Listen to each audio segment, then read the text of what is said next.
This is Things Police See, First-Hand Accounts, with your host, Steve Gold. Welcome to the podcast that interviews active and retired police officers about their most intense, bizarre, and sometimes humorous moments on the job.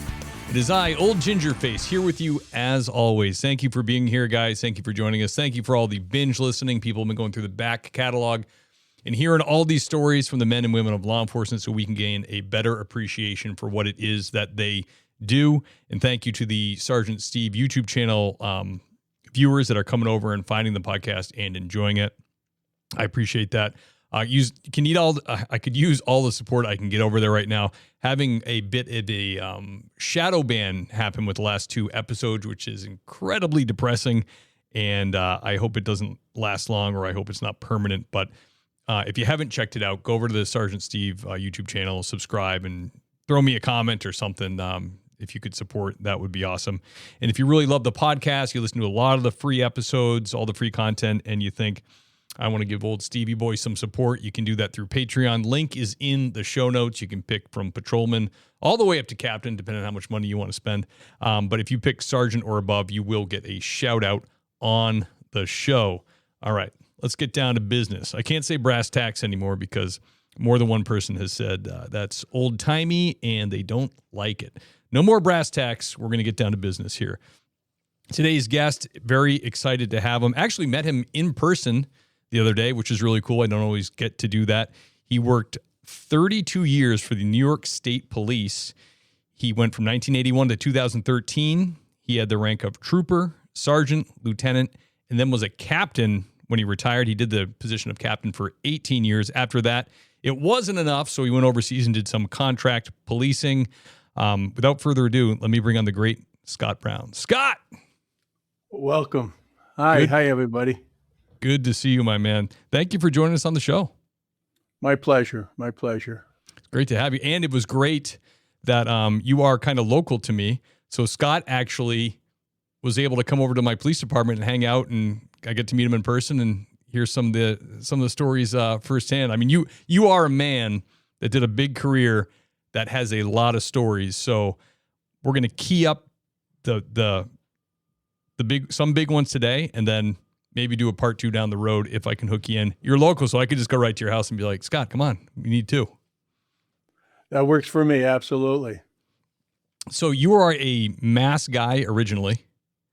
Yes, yep. I right here from Agawam, and I'm what we call uptown. I'm in Feeding Hills, and we border Southwick and Westfield. But I went to school in Agawam and graduated and played a little junior hockey for a couple of years locally, and had an opportunity to go to college in Western New York, Elmira College, played hockey out there, and of course got an education. That's what led me to the New York State Police right after graduation. Gotcha. Yeah. And since we do share a border, was there any moments in your career when you worked with the Mass State Police, anything like that? Yeah, a few times. No major cases that I worked with them personally. I know our over here, like with Agawam, they call it the DB, the Detective Bureau.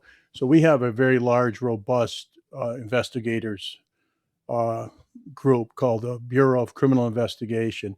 They work with the CPAC a lot. Yep. On major cases. Yeah, I'm sure the Jimmy Bernardo case, the homicides in Pittsfield, the kidnappings and things like that. Pittsfield, man, that city, that is a city. Like, I grew up on Cape Cod as a kid, so I didn't even know where Pittsfield was. But I went to Westfield State, and then man, what a rough little city that is. I mean, they're one of the places in Massachusetts where they investigate their own homicides. They don't have to have the state police do it. In Pittsfield, yeah. They're very unique. Good bunch of guys. We worked with Pittsfield quite a bit because they sit right on the New York border, and of course, from the uniform perspective, uniform side of the house, the bars in New York would close a lot later than the bars in Massachusetts. So there was a lot on Route 20. There was a lot of interaction going on, and not just alcohol related. We're talking drugs and guns, Sure. I hear it in my county now. Some of the northern towns will, there's a corridor that runs up through the county, and you hear the guy shutting the lights off, but still following, trying to get a hold of New Hampshire or Vermont State Police to pick it up. But who knows where those guys are? You know what I mean? So Sure. It is in their favor if they can get across state lines. It makes it a little stickier for law enforcement. There's, a few hoops to jump through. But right. Scott, so 32 years, big career. Can you remember when you were a young trooper, the first hot call or the first call that got your adrenaline going?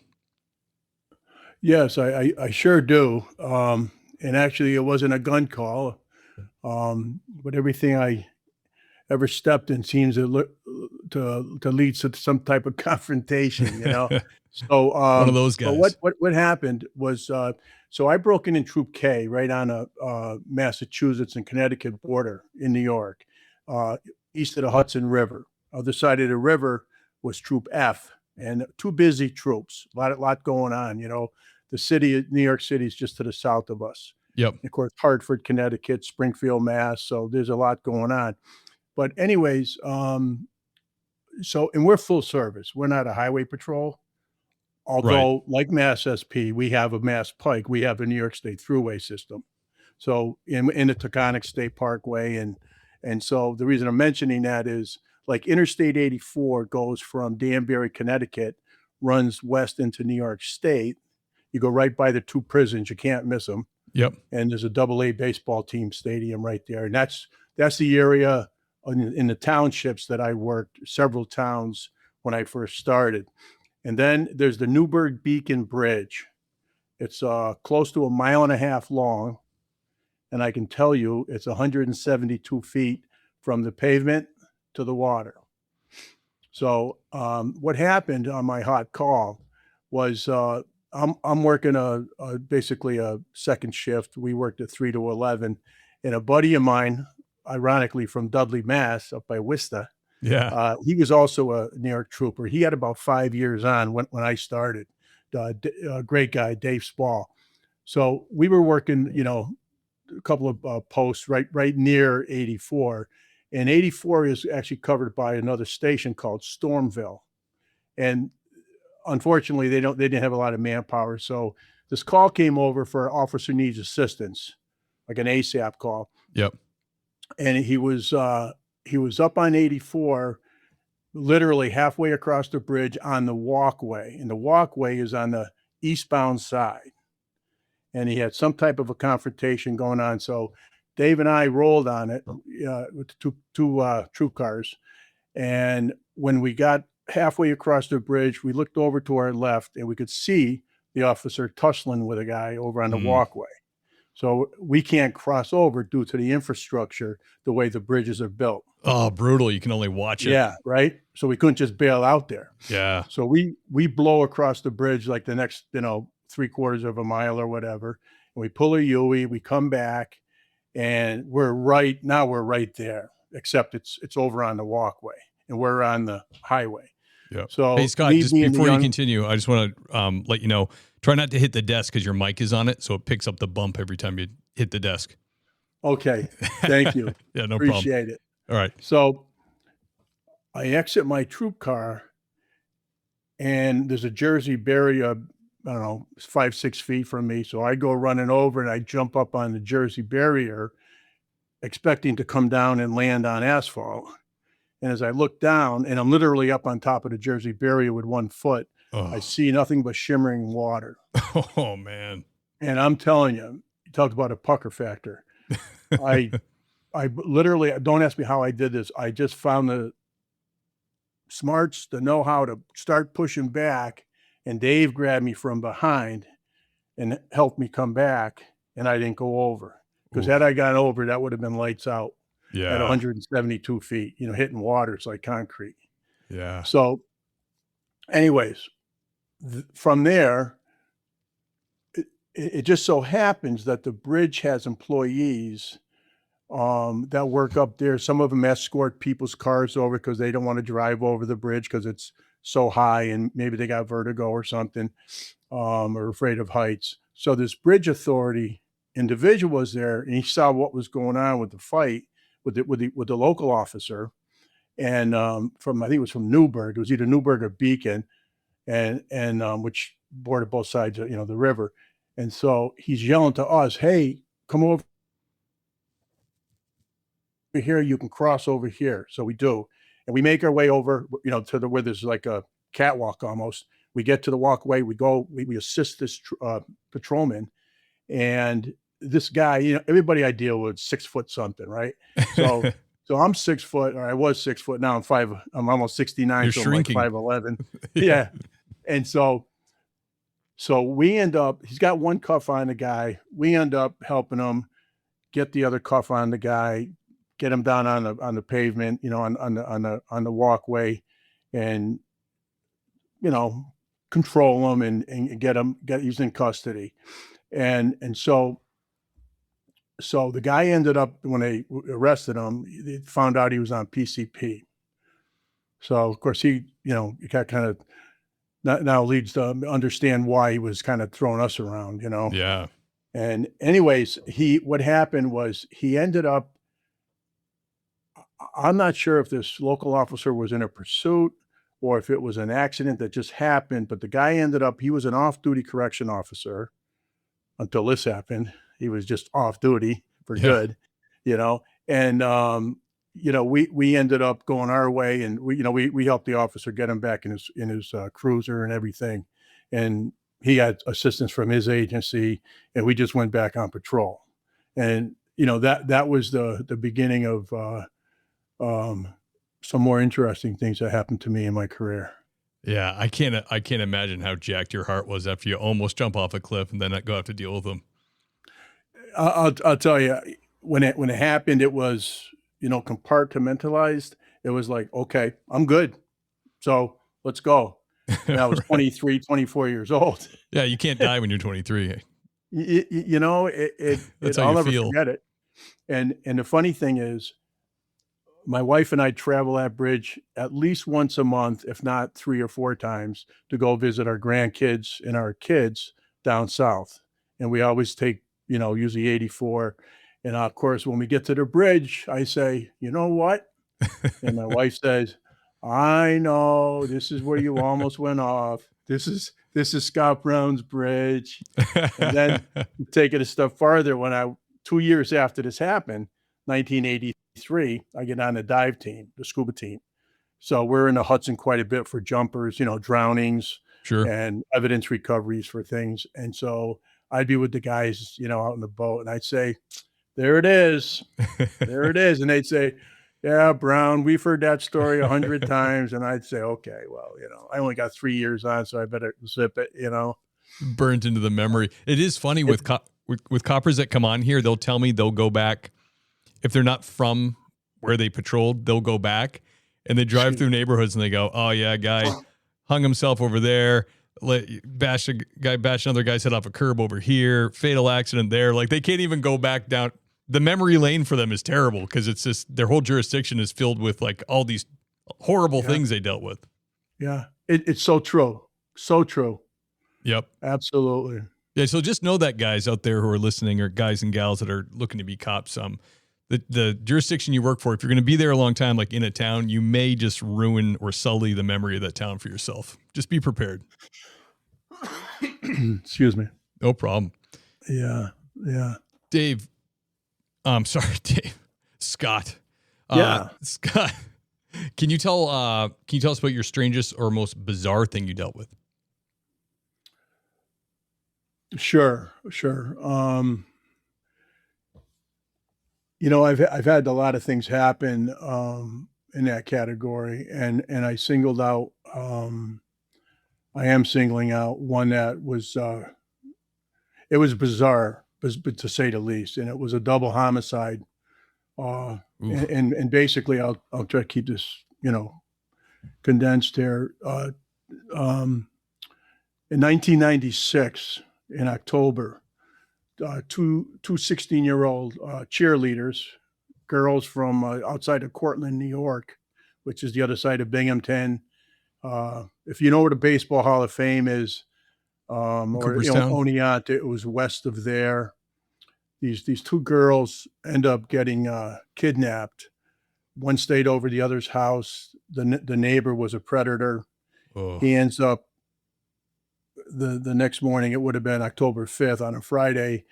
The girls are in the showers. Goes in, accosts them, destroys the freaking house. Our criminal investigators, went in there afterwards, and it was terrible. And this guy ends up kidnapping these two girls. He beats them to a pulp before they even leave the house. Oh. Throws them in a trunk of a car. The owner of the house, they went away. The parents went away. They had a couple of cars, and they had a Chevy Lumina. Throws the girls in the trunk. He's got them duct taped up. Drives them about 40 miles out to a state forest where there's several state forests. And what he does, he goes to this cabin, a hunting cabin that he knew of because he had been there. He takes them inside. There's two not lounge, those plastic chairs you can buy at Ocean State or wherever for like $10. Yeah. Duct tapes him to that. And he proceeds, he's got a suture kit, a surgeon's kit. Oh my gosh. Bone saws, knives, scalpels. And this guy proceeds to cut these girls up into so many pieces. Oh my gosh. Okay. And this is where my role, where I came in, because I was not involved with the investigation of the perp. I was involved with the search detail because of my position as a captain with emergency services. And I just want to throw this in real quick because not only was I a SWAT commander and, handled our guys, and I was on the team for years and, blah, blah, blah. But I administered the K9 unit, bomb unit, scuba unit, and Marine Patrol. And so we had our cadaver dogs out there. And so with that, I was out as one of the two main supervisors for the search detail. So that was my role, was support and getting involved in, searching and things. Right. So this individual, this perp, he takes and he cuts the girls up, literally cutting their fingers off, then the hands, then the elbow and the arm, and same with the lower extremities. Okay. Toes. It was just bizarre. It's bizarre. That's why I'm telling you this, right? And I know people listening, if there's officers out there, they can say, "Oh yeah, I've been there," And it was the first time I've seen it to this degree. I hope I never see it. Jeez. It was terrible. So what he does, just outside the cabin, there's a little fire pit and there's a tiny pond, right? So we had our scuba divers come up just to go through that. It's like 40 feet by 60 feet, which is tiny, right? It's like on the side of the house, but a little acreage there. Mm-hmm.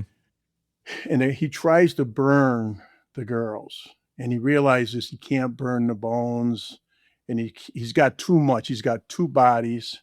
He realizes, whatever his thought process was, I'm going to go dump these parts now.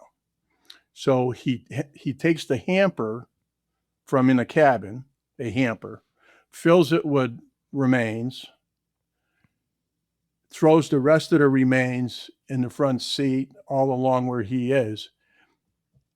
He pulls out and he starts driving to the north up what's called REIT, R-E-I-T, REIT Road, or R-I-E-T, REIT Road, makes a left, goes out, and he's just randomly throwing the smaller pieces out into the woods if they reach the woods.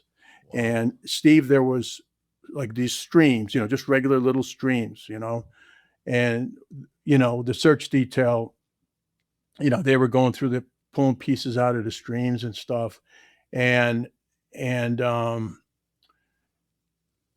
ended up crossing over into another county. This is in the town of Otsilic, and it's in Shenango County. And the search ended up going up to what's called Georgetown, which is in R Troop D Delta. This is taking place in C Troop. and in a different area, but we're all worked together there. We had some deputies with us. We had local PD, a ton of firefighters, volunteers, search and rescue. I mean, Sure. the acreage was incredible. I just can't emphasize that. So there's three main things that I just want to tell you where my heart was. So one was when he was trying to burn the parts, and what he had left there was kind of a sign what was to come. And the other part was, so I'm walking along in support of our guys, but I'm also searching and things, and I'm walking on this roadway with the forest rangers, be a commissioner or director. I was in my late 30s. It was just before 9/11, and yeah, I was in my late 30s, and this guy was like 75, and we're all, and the DA was also with us. The DA that was coming out for an update and stuff to see where we were, and I'm in this little grass area with maybe 6-7 inch grass, and I'm walking and I stumble and I look down, and there are basically the entrails, the vaginal and uterus of one of the girls. Whoa. On my boot and up my legs. And, it's like, that's okay, surreal. So I just reach down. Horrible. I just peel it off my legs, and, we'd mark it because all the ID guys would come out, and, there were dozens and dozens and dozens of individual crime scenes because of where the pieces were. So that was just something surreal. Yeah. So we don't go much farther, and this trooper, I didn't know him. He comes running up through the woods right up to where I was, and he's basically almost screaming. I found one of the heads. So I'm with the DA and the forest ranger fellow, the director there. I said, okay, let's just, let's to catch your breath. And so he says, yeah, it's right over here, So the DA says, hey, I'm going to need someone to identify the head, because if we need to, keep tracking this stuff before ID gets here. Like, Who did we find? Was it, and I'm going to go by the first names. What was it? Was it Jennifer or was it Sarah? And so I look at my two troopers and I go, this is where you get paid to be a leader. So I go, I know guys that would have said, Steve, go on down here and find out who it is, right? You do it. Sergeant would say, okay, Captain, right? So I just go, I'll go do it, because it really is my job. Yeah, good on you. So I go down. I knew what both girls looked like even without looking at the photos, but I take the photos down. I get down on my hands and knees, and I am literally nose to nose with Jennifer. I know it's her. I'm counting the earrings, looking at her makeup. It was October in upstate New York. And so the temps at night were very cold. And during the daytime, the temps were maybe 40s, 50s. So they weren't really decomposing yet.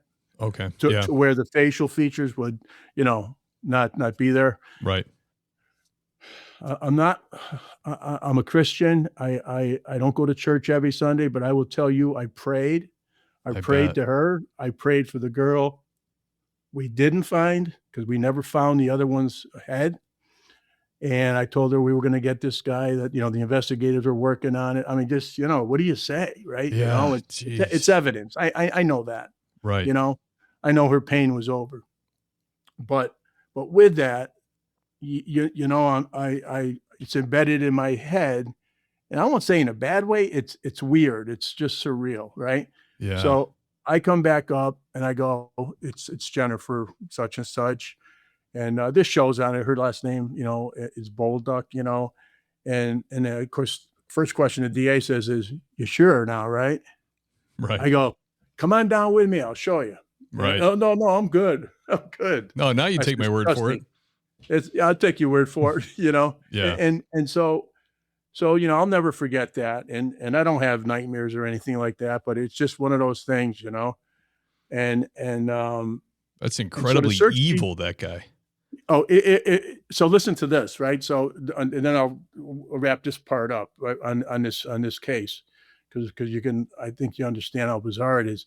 So we go a little farther. We're on another road now, and the search party, that wherever they were from, could have been troopers, could have been sheriffs, it could have been a local PD, firefighters. Somebody starts screaming. They're way in the woods, and they found something up in a tree. Well, what happened is this guy, this fool, this murderer, took the torsos, had cut them, right up through, taken the lungs out, taken the hearts out, carried the torso out in the woods 30, 40 yards, and then carried the heart and lungs further and had flung them up into these like evergreens, like hemlocks, pine trees. Oh my gosh. And I mean, like we had to go up and get them. The guys had to go up and get them. And I can't comprehend, I'm not trying to, is like, what was the rationale there? Yeah. So that just kind of paints the picture on the bizarreness of this case. It ended up, I was out there. I got called Friday night by my boss, the field commander, to get ready to go out early on Saturday. And I was there 6 days, I think it was, till Thursday the next week. And we covered so many miles of regular highway, traffic, looking for the other girl's head. And we're looking in dog houses because we're thinking maybe a house dog grabbed it and, brought it back to its kennel. Maybe that's what he was doing. He was putting up in the trees, hoping animals would grab it or something. God only knows, it was, but that's the one thing that haunts me more than anything is we never found Sarah Hajney's head, and for the family's sake, right? Yeah. And so that was my part of it, and the detail went on, the criminal investigation, the agencies, how it is, interagency, sometimes there's battles, sometimes there's not. These guys and ladies work together from the smallest PDs had a part to the largest PDs, which was us, and they did a bang up job, and when it was all said and done, it was a few months later. I happen to be a hockey guy, right? I think you know that by now. Yeah, you were almost a pro. I had my chance, and I was in the academy and said, minor leagues, Sweden.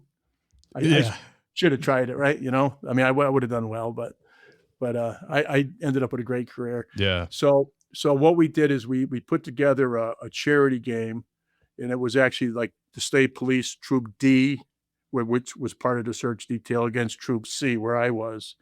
And we raised several $1,000s for a scholarship in the girls' names, and of course donated it to the charity. And dude, that was 30 years ago. This is 26, and that was 1996. It seems like it was yesterday to me. Oh, I bet. And to everybody else that played a role in this, so that's the story. That's the case I say is the most bizarre that I've ever worked in.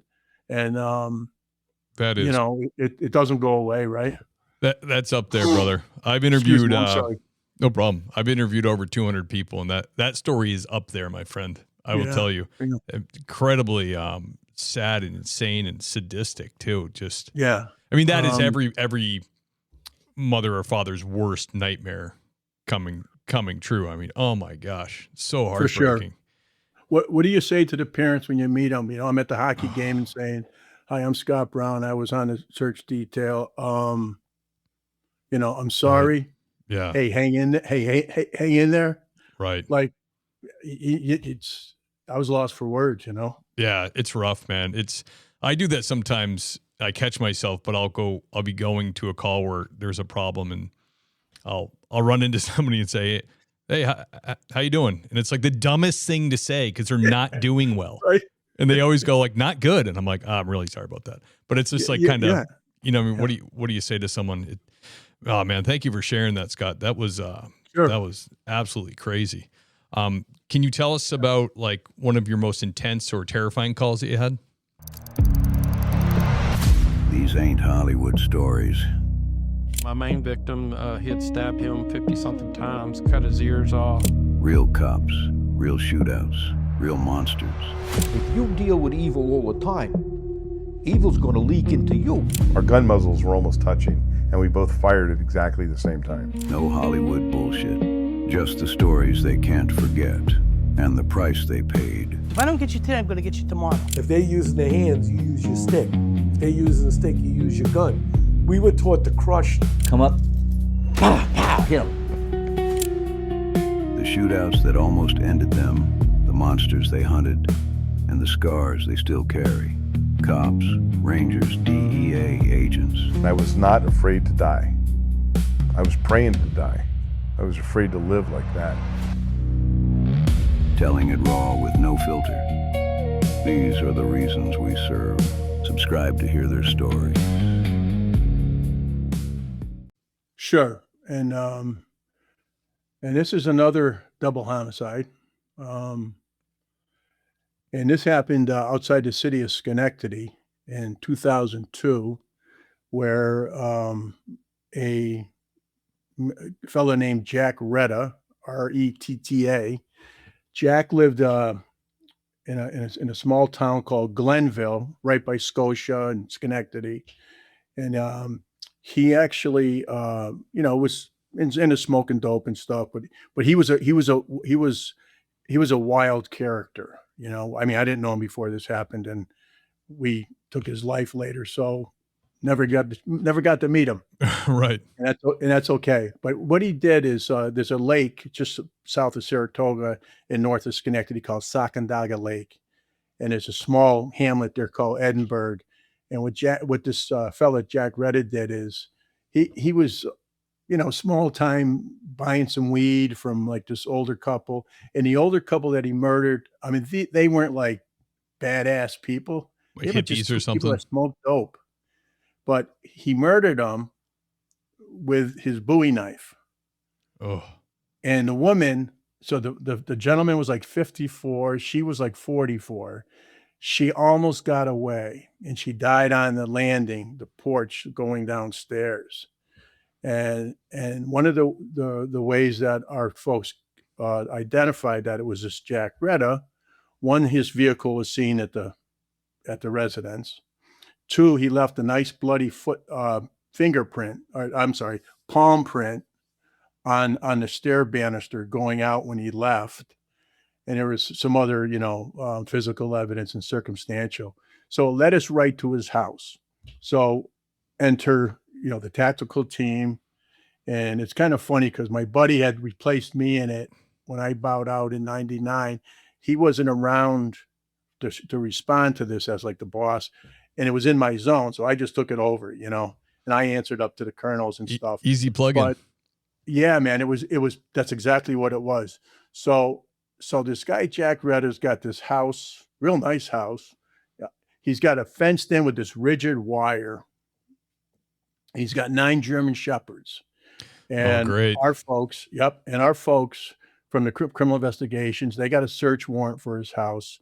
And, he's basically telling, the authorities, pound salt, get the F off my property.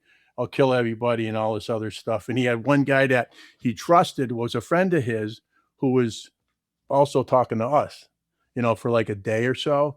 And he basically said to our command, hey, listen, he's not coming out and just, he will try to kill you if you don't kill him first. One of those deals. Yeah. So, we understand how that works.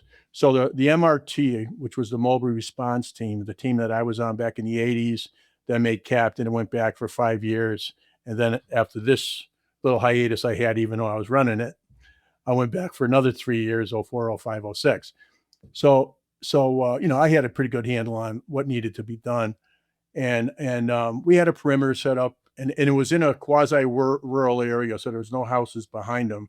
And we had, 3 snipers set up and, a team set up, but you're never, as especially where you work, you're never like, you're only as strong as your weakest point. Right. Right. And I mean, what's a strong perimeter? You can always add to it. Right. So we surveilled the house. My guys, our guys, whatever, surveilled the house for Tuesday, Wednesday, 24/7, of course, with relief. into Thursday. Thursday rolls around. One of our senior investigators, Benny Moran, I hope he's listening. He's from up in Half Moon, Saratoga. He's retired like I am. This guy came on before me. He goes on to Bullhorn and he's trying to sweet talk him and everything. So comes Thursday and he's like, listen, motherfucker, we're going to fucking kill you if you don't come out. That's what's going to happen, you know? And I'm like, no mincing words. Yeah, man, you're right. That's exactly what's going to happen. Hopefully none of us got hit, you know, right. Or, you know, my guys. Right. So no mincing words, man. So what happens is our snipers are also not just there for shooting, they're gathering intel, and they see he's packing a backpack. He's got hot dogs. He actually has 12 or 14 12-gauge slugs he got in there. We could see he had a shotgun in the house, and he also had a high-powered rifle. I'm not sure if it was a 308 or whatever. And so he was looking to DD Mao. He was looking to flee. And I'm looking at my watch, and it's like 3:30 in the afternoon, and like he's not coming out. And you know, we considered, you know, you just gas the house. You don't just gas the house and go in. You know, it's like going to our death. You know what I'm saying? I mean, unless there's, extenuating circumstances to push it like that. Sure. Because it's a barricade, really. And so, you know, he's threatening, he's going to send his dogs on us and all this crazy stuff. So what we did was, maintain the perimeter. Guys are feeding intel. It's all status, man. There's nothing going on, right? And so I'm talking to my bosses. Now, one of my bosses, Pedro Perez, happened to be on a SWAT team with me, you know, years earlier. Now he's a colonel. So he gets me on the phone. He says, hey, man, so what do you think? I said, what I think is we had to push this guy and stimulate him to come to the front door and shoot his ass with a Sage gun, you know, with the less lethal. Mm-hmm. And if he presents deadly physical force, we'll do what we need to do. So in the short, that's what we did. And so we had a plan, and I took full responsibility for it, you know, as the commander there, or as the captain there. And it was basically, what I was afraid was going to happen. If this guy fled his house and let his dogs out and he's saying they're attack dogs. Right. They ended up not being attack dogs, but, you know, you always got to say, oh, he's saying they're attack dogs. I'm going to believe him. Right. So if this guy gets out of our perimeter, he's a threat to society. Yeah. And that's on us. That's on me. That's on us. Right. So I made a determination. I ran it by my command. They listened. And I said, we're going to end this thing, hopefully with him in handcuffs. I says, worst case scenario, you know, we're going to have to take his life. Right. We're going to have to shoot him. And so the way the plan was going to work was we were going to shoot. When I say we, I'm talking about the operators, because myself and the team leader was back with me. We were back about 60 yards at a ad hoc, what we call a TOC, Tactical Operations Command or Center, right along our troop cars. And I had a Tahoe and he had a Tahoe. So we had it set up so we weren't going to hopefully get shot, you know? Right. And so the operators were set up, and they were going to shoot the guys out front. Were going to shoot the side of the house and the windows with a fin stabilized rounds, the less lethal, like hard, you know, plastic rubber. Right. And that would hopefully get him to come out and start screaming at us. And we had another 2 guys set up with the less lethal to shoot him at close range. He had a fence, so we couldn't get on the other side of the fence. So we had to somehow, you know, so they were set up where they could get through the fence and shoot him. Yep. At relatively close range with the less lethal. But if they couldn't and he came out shooting, no problem. We've got an element set up. We can do that too. We can do that too. Right. That's what happened. So I think they shot 2 rounds, and that motherfucker came out, you motherfuckers, and he's got his shotgun, he's got his rifle by his side, and he starts firing, and there was a pine tree that was huge. And one of my best friends was behind that pine tree right across the road, maybe 35 to 40 feet. Right? He's shooting at that pine tree. And so one of the guys from over to the, so many degrees to the south, ends up hitting him. Then the sniper hits him. So when he hits him, it doesn't kill him. He ended up blowing the guy's arm almost off, but it ends up going into the elbow. So Retta returns inside the house, and the snipers are tracking him with the scopes as best they can. He's in the back. He calls a local PD from Scotia. We're in Glenville. He calls Scotia because he knows the guy. Say the guy's name's Steve. And he's like, how dare him? You gotta wait. The fucking state police just blew my arm off. And Steve says, hey, listen, I know what's going on. Come out with your hands up. The state police will never shoot you. They just blew my fucking arm off. I beg to differ. Put your good arm up. So he does, but he comes in front of the window. Now, he never said he was surrendering. And he's pointing the gun, and the sniper hits him a second time and kills him. And just as that happens, I'm right there. The lieutenant from Glenville PD says he wants to surrender. And I go, okay, not happening. Yeah. And it was over. Too late. Too little, too late. That's the story. Wow. He died. He was killed instantly. I had to go to grand jury as the supervisor who authorized code word Irene, take his life if, compromise authority. Hey, Sure. Guys, you're trained. You get a shot. He's presenting deadly physical force. Take it. Right. It's law 101 in New York State, and Sniper did a great job, and all the guys did a great job. And that's the story there. So Man, that's wild. It was an intense, I went to grand jury. Everybody was great in the grand jury, and the snipers had to go into grand jury. And I had one guy, I wouldn't call him an asshole or nothing. Just, he wanted his day. Watch me bust the balls. He wants to say something. Yeah. Yeah.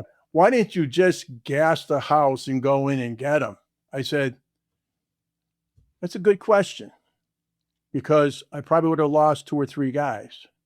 Right. And I said, if he had a hostage in there or 2 or 3, that thing, we would handle it completely different, but we didn't. Yeah. And doing we call a deliberate entry, right? Versus an emergency entry. We'd attack team or whoever we put together. That was part of our plan at the very end, like worst case scenario. What the next step was? If he didn't come out when he did, I said, if we need to shoot one of the dogs, that'll really piss him off. But we could have used less lethal, just to ting it in the ass or something. Right. Because, that would have probably brought him out, but we didn't even get that far. Yeah. So it's good that we didn't have to, but it was all part of, we had a plan.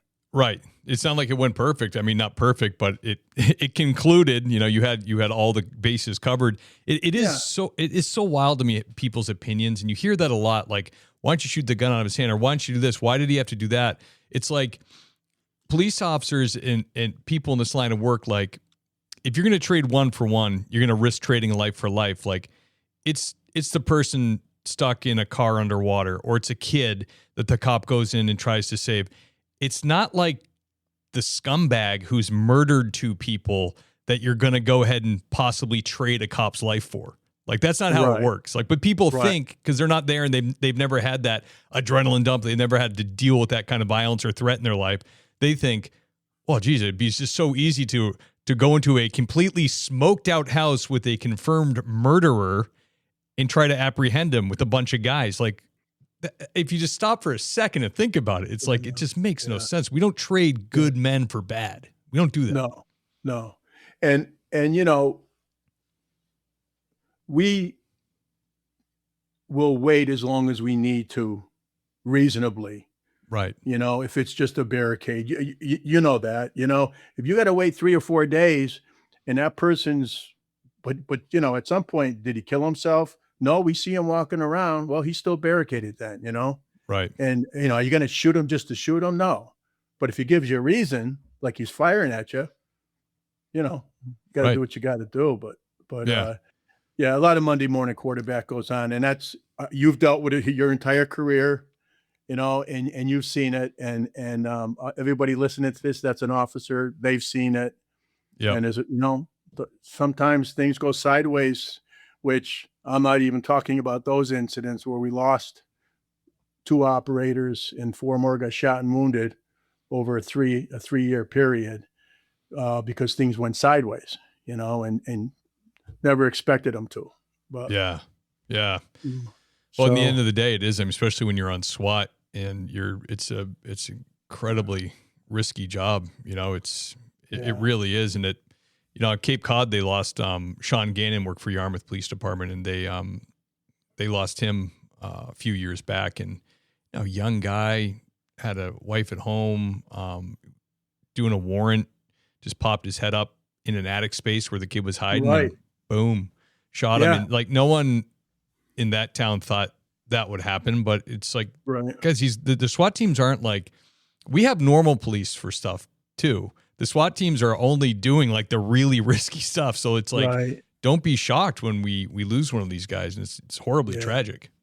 Yeah, for sure. It's I always say, I did 13 years of my career with SWAT, and a lot of stories, a lot of heartache with the guys being killed 20 years ago, and any other 4 being shot and wounded, and those are things we'll talk about down the road.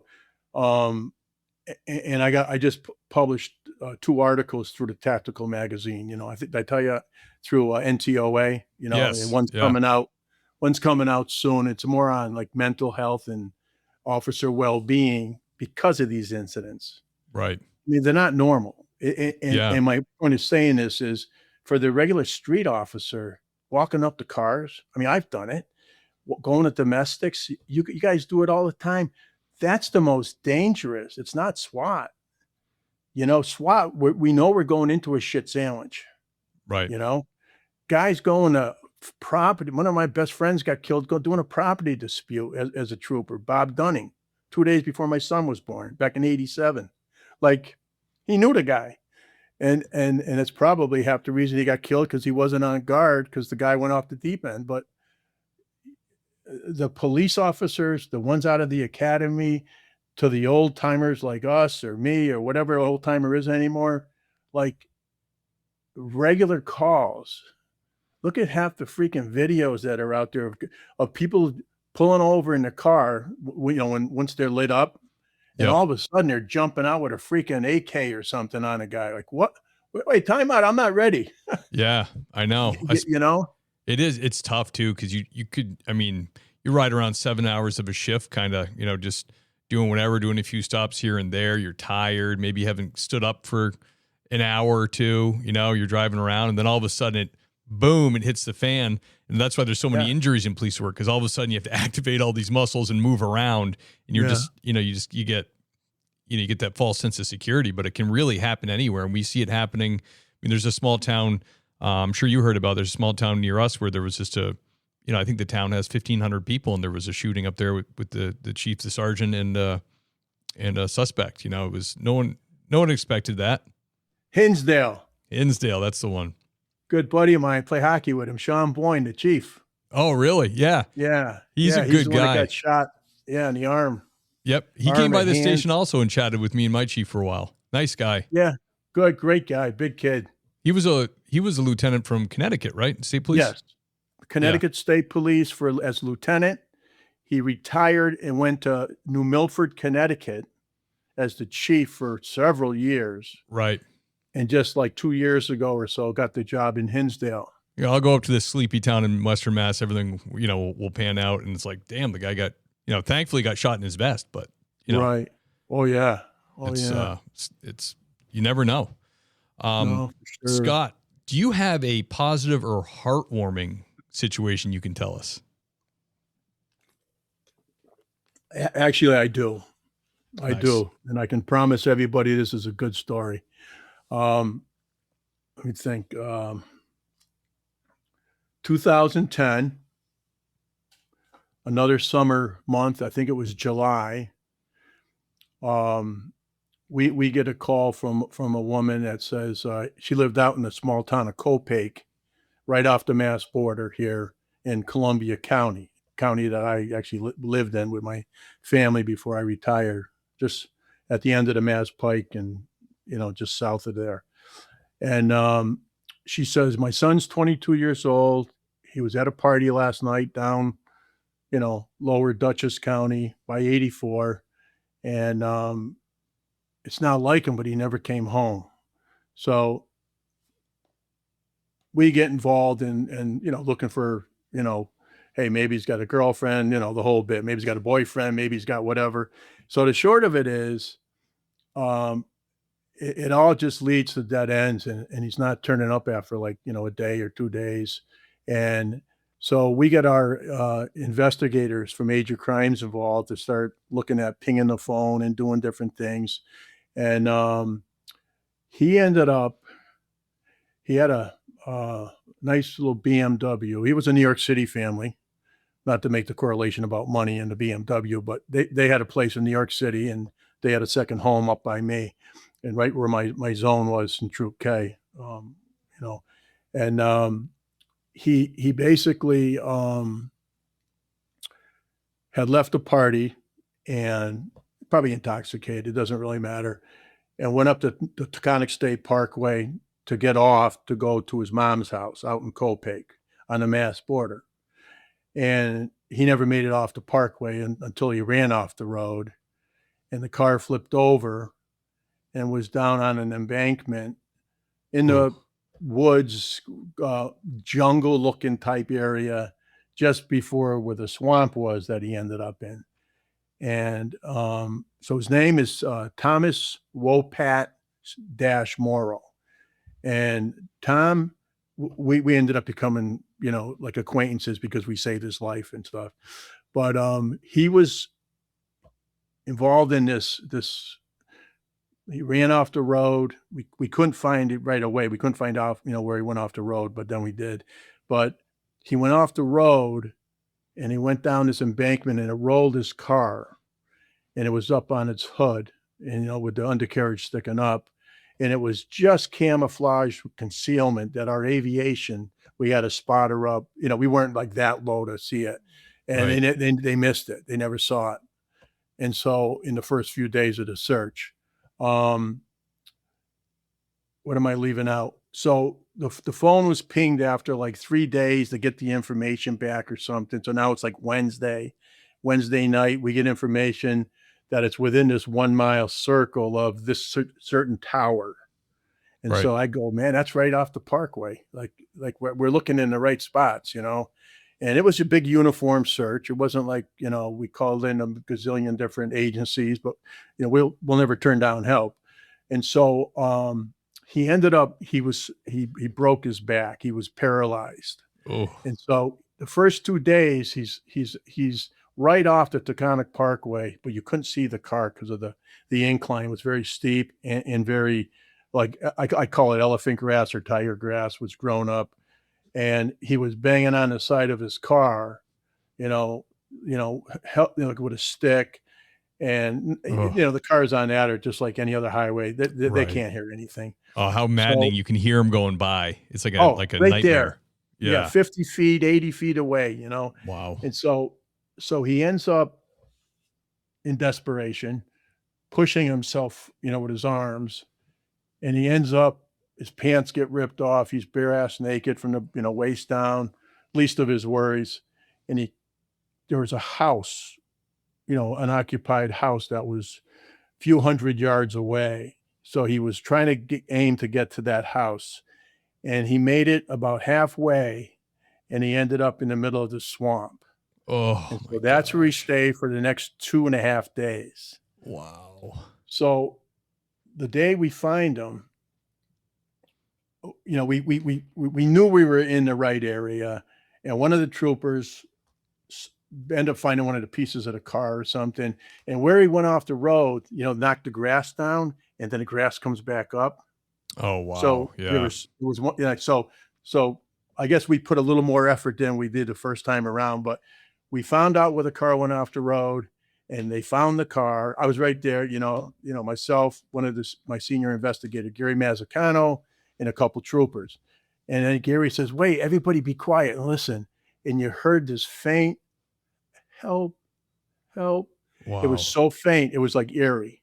Yeah. And it was like 30 yards away from us, probably. And we get down in the swamp, and there he is, just laying there. And I think I'm not sure what I told you, but he ended up, the blowflies were already laying eggs on him. Wow. On his testicles, on his scrotum.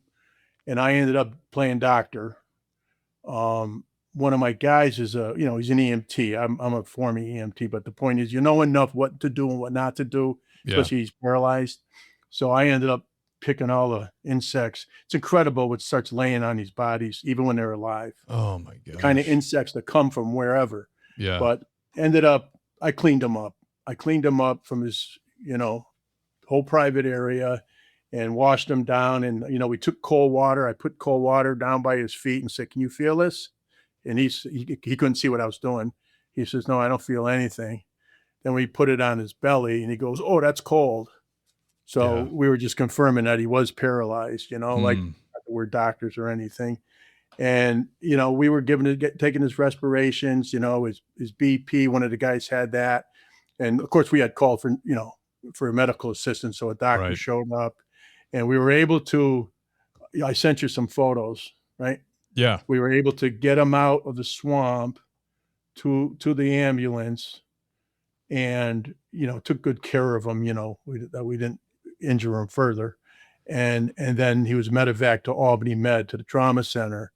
And, we stood guard with him, just as a kind of a morale thing for him, because he was alive and he was talking to us. And then the next day he was a little better, and it took him months to recover. I bet. He's still paralyzed. He's my son's age, so he's going to be 39. And he works down in some financial district down by Wall Street or something. Good for him. I have story. the picture here of him coming off the stretcher. Do you want to share that on the show, or no? Is that too private? Sure, absolutely. You can share whatever you want. I gave them to you just so you would know what I'm talking about. There's one of he's covered up in it. Truly, where There's so that's me getting something from one of the troopers, one of our bagpipers, Derek Willard, one of my fine Irishmen. And that's Northern Duchess Medical with a woman in the middle. And then that guy in the yellow coat's actually the doctor. But just what a will to survive that kid had. Yeah. And it was, we were dealing with the mom, like right around the clock, and she was a sweetheart. And I've been trying to get we did about 5 years after this happened, myself and then the senior investigator and one of the troopers, we got together, we took him to lunch in Albany, and had a nice visit. And, he had, it was 5 years out from his accident. I've been trying to get a hold of him now. I believe he's, based on what I'm seeing online, social media, like LinkedIn, he seems to be, out there on LinkedIn. But he's, I have been unable to contact him, and it could be something where he says, I had my day with them, but I want to move on in my life. Yeah. That's how I'm looking at it. Yeah. He might not want to. Yeah. Totally. Yeah. Yeah. That's incredible, man. It just, there's got to be some good stories out there, and this is one that in my 32 years, I've, back when I almost fell off the bridge, like that week, I gave CPR to somebody. I just got off duty. I'm in my civvies. I'm going to a local restaurant just across the bridge. And I ended up giving a guy CPR that was 38 years old. And to this day, I never know if he lived or died, Yeah. And the key there is he ended up regurgitating into my mouth because I didn't have the head tilted right. No good deed goes unpunished, my friend. At least you tried. Yeah. But so I tell you that story because of this story, that we were able to legitimately, help somebody. Right. That's a beautiful story, man. That's great. Yeah. Scott, popular question on the show. Sure. A lot of people listening are like in backgrounds or they're thinking about being cops. A lot of people hear you guys tell your stories and actually pushes them over the edge and they become new coppers, which is amazing. Advice to new police officers. What would you tell someone getting into police work now? So I would say this, and I know it's going to sound cliche and it's going to sound dorky or whatever, but it's a calling, right? Policing isn't for everybody. I will say that. And I come from a family of firefighters. My dad was a paid firefighter. How dare you? I know, man. Hose draggers. I know there's some hose draggers listening to me right now. Listen, I'm a donut cruncher. Just cut me some slack. And so two of my brothers are firefighters, and retired now. Mm-hmm. But got pensions. Firefighting is a great job. And I just mentioned that because I took the test for that, but I just really never had the itch. I always wanted to be a police officer. So this is for anybody listening who's considering it, or maybe he's in a background phase. I'm going to tell you the negative first. If you're on the job for any agency, small town, big town, federal, whatever, and you're there a year or two and it's not for you, you got to do the right thing for you and leave and find another career. And I say that based on having one or two guys that worked for me. And I was a trooper and a sergeant, and I ended up making rank. But when you're management, you got to be careful what you tell somebody. Like, hey, why don't you quit? Right. Then go right to the union and whatever. But I had a guy that was coming up on 10 years. He was in tears in my office saying how much he hated the state police, hated the job. Uh-huh. And what can I do for him? And I was like, dude, what do I tell him? Yeah. Resign, go find another job. I mean, so to anybody who's thinking of becoming a police officer, it has been my life. I wouldn't have done anything different. There's some heartache. There's new guys who get killed. There's old guys who get killed. Most of us don't. Most of us never pull the trigger. You're going to get in some battles. If you don't like getting in battles, just find some other social work where you're not going to have to go hands-on. I'm a pretty rugged guy. There's a lot of rugged guys, right? I'm pretty rugged. I always said, if you lose, just don't lose your gun and you'll be okay. Right. Like, don't ever let anybody take your gun from you. And with that, I've got almost 45 years involved in policing, and 32 of it with the state police. And that was my bread and butter. It's great money. Depends on where you're working. It's getting better, I think, everywhere. If you're watching this and you're talking to Steve, or you get a hold of me. The best advice is if you're interested, you're halfway there, right, Steve? I mean, it's like joining the military. It's like, I really want to, but I was in that boat, right? And I ended up not joining because I got a scholarship for college, and that's just so that's one regret I have in my life. I never was in the military. But if you're watching this and you're thinking about it, you're probably, it's because that's what you want to do, Yeah. And not everybody's going to be a canine handler, right, Steve? Not everyone's going to be the big boss someday. Not everybody's going to be on SWAT. Somebody's got to be. So take care of yourself fitness wise. And that's one of my biggest things for preparing for no matter where you go. Like Massachusetts, perfect example, right? When you get tested, you should be able to do double whatever the minimum requirement is for like push-ups and sit-ups and a run. Absolutely. Like, why would you not? I mean, when people come to the State Police Academy, it's the same thing. It doesn't matter if it's Mass, New York State. They come and like they can't do the number that's required, and they've known for a year. And we even have guidebooks to give them, like the recruiters have guidebooks to say, we have things online. Just be prepared, because to me, in my heart of hearts, with all the bad stuff I have dealt with, I've dealt with 10 times fold good stuff. And I wouldn't have done it any other different way. So for any of our future police officers, I wish you the best in safety, you know.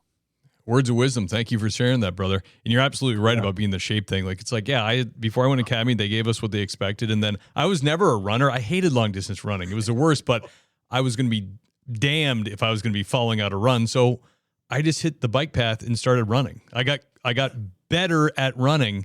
And that's the main thing they want is endurance. You don't have to be able to bench press 400 pounds.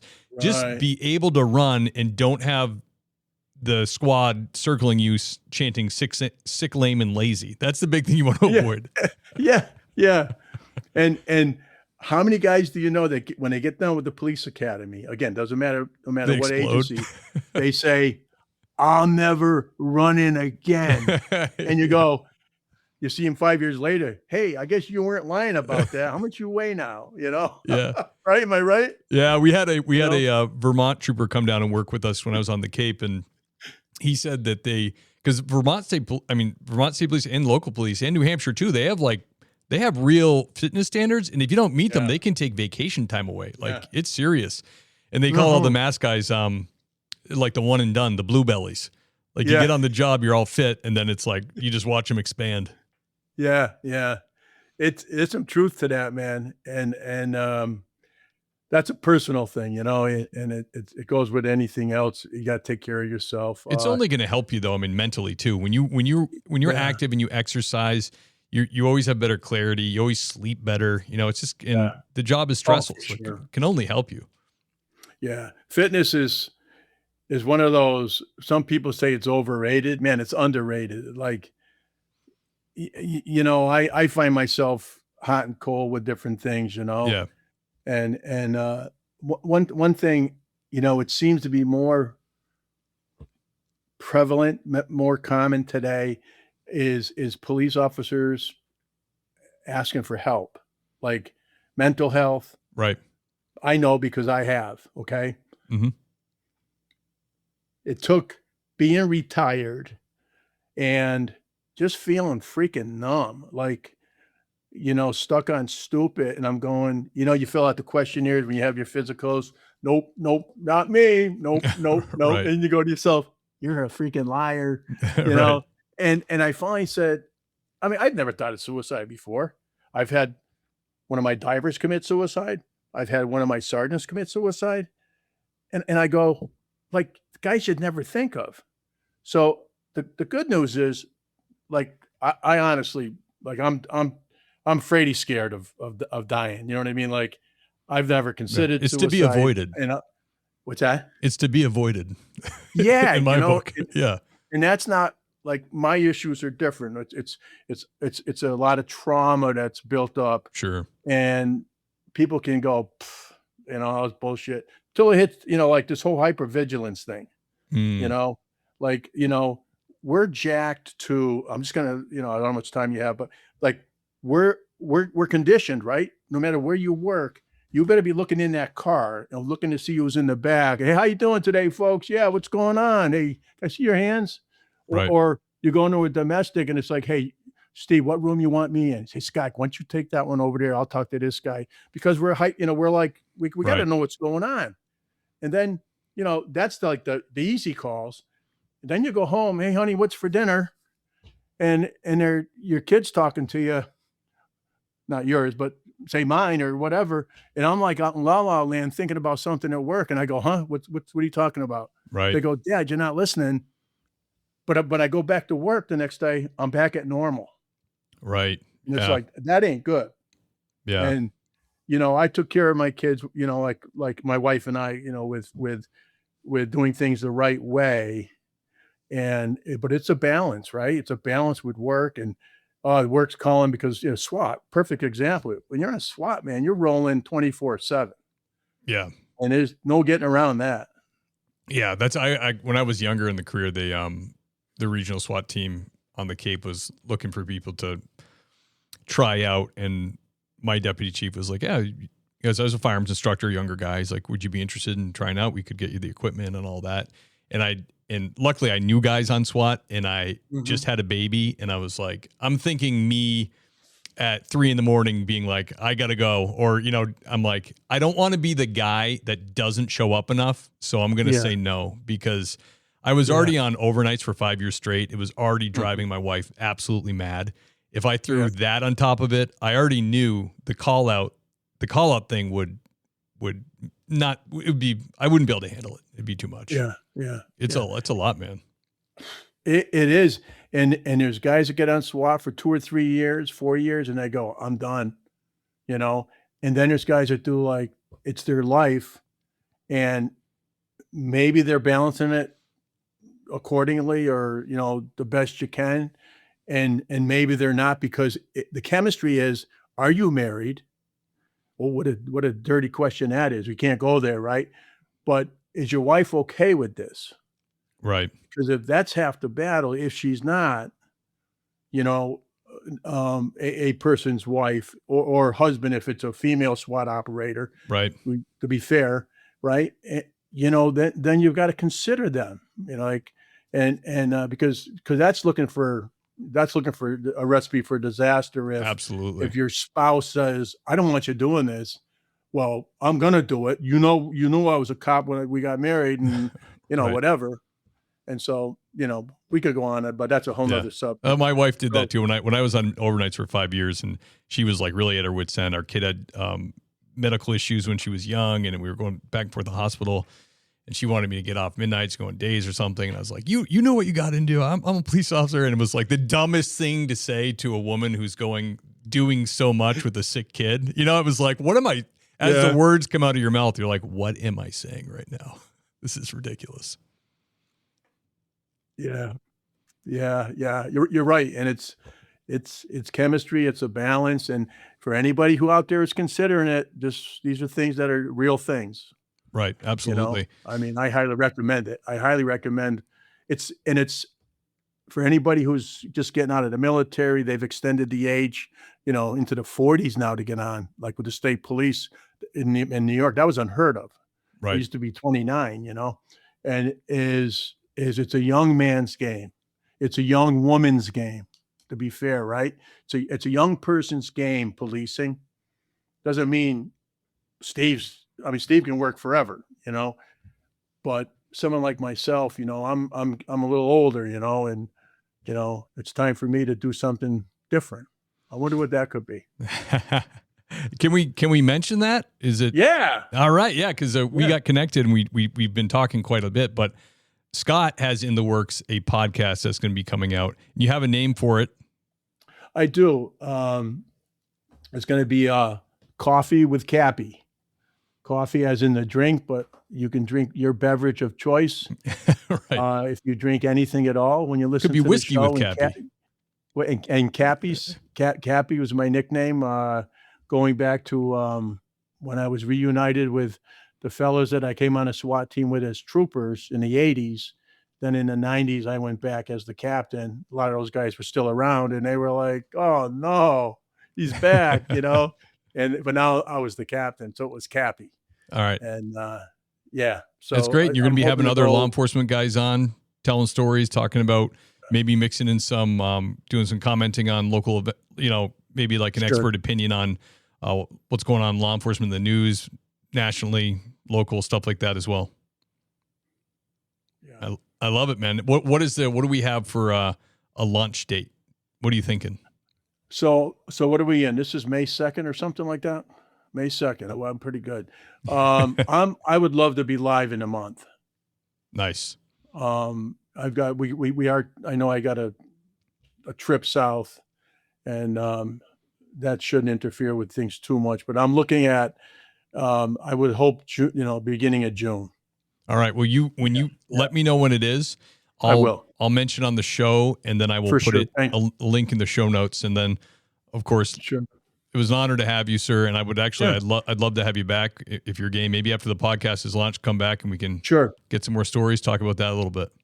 Absolutely. And thank you for having me. This was a very good experience for me. And I'm glad.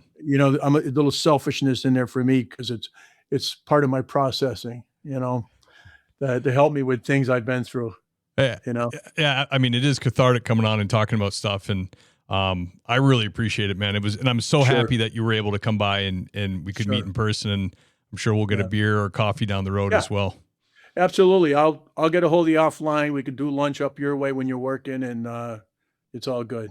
All right. And if anybody wants to reach Scott, I can put your email in the show notes, but if you don't want it out there like that, they can reach me and I can pay. Yeah. Which one do you have? Which one? The MRT? MRT. Yeah. That one. Yeah. You can put that in. I'll put that in the show notes. You can get a hold of Scott if you have any questions. Yeah. Awesome. Scott, thank you so much for coming on, man. Again, it was an honor to have you. And I'm going to do the show outro. Can you hang on for just 2 or 3 minutes? Sure. Absolutely. All right. Thank you. The great Scott Brown, ladies and gentlemen. Man, those are some of the craziest stories I've heard in a long time. Those were nuts. Definitely going to get him back. Like I said, he can't hide. He's a local guy, so he's going to have to come back on. Plus, he's going to have a podcast to talk about, so he's going to want to come back on. This is the time in the show when I thank the Patreon sponsors. These are the folks that have heard a lot of episodes and thought, I want to contribute to keep this thing going. I truly appreciate that. If you pick sergeant or above, you will get a shout out on the show. Starting with the lieutenants, I have the great and powerful Andy Biggs. Kyle Roberts, everybody. Kyle, thank you. The great Brad Thompson. Big Bear Investigations. Check him out on Instagram. Michael Roach from Roach Machines. AI Solutions Man. The handsome Lane Campbell, Gary Steiner, everybody, Adam Mihal, Seth Wright, Lauren Stimson, Jason Lau, Sasha McNabb, Tammy Walsh, hold it down, dispatch, thank you, Tammy, the great George Tessier, love you, buddy, see you at church, Dennis Carrasquillo, thank you, sir, the great Scott Young, Dan Carlson from Burley Boards, amazing woodworker, check him out on Instagram, Doug and Kelly Newman, love you guys, hope you're enjoying Wyoming, the great Raymond Arsenal. Thank you, sir. Richard Tolles, keep on trucking, my man. Stay safe out there on the roads. Elliot Sykes, my man. Thank you. The great Clark Luckhoff. Thank you, Clark. Adam McMahon. None other than the great Adam McMahon. Sheriff Ronald Long. Thank you, Sheriff. The great Zachary Pleat. Jason Labrie, everybody. Jason, thank you, sir. Lisa Gano, longtime fan. Thank you, madame. The great Sherry Finch. Thank you, Sherry. Eric Smith, everybody. Update your picture, buddy. It's just a broken picture. Jackson Dalton, Black Box Safety. Thank you, Jackson. Check them out. The great Brett Lee. Alex Wasick. The great Lauren Smith. Yvonne Truelove. Thank you. Just Curious. Thank you. And the great Becky Zajic. The great Becky Zajicek. Becky, you gotta hit me up in the DM and let me know if I'm saying that wrong. But thank you so much to all the support. I truly appreciate it. You guys really do help pay for all the little extras that come up, and there's a few extra shekels there in the end to give to old Ginger Face. So thank you. And guess what? I love you guys, and I'll see you next time.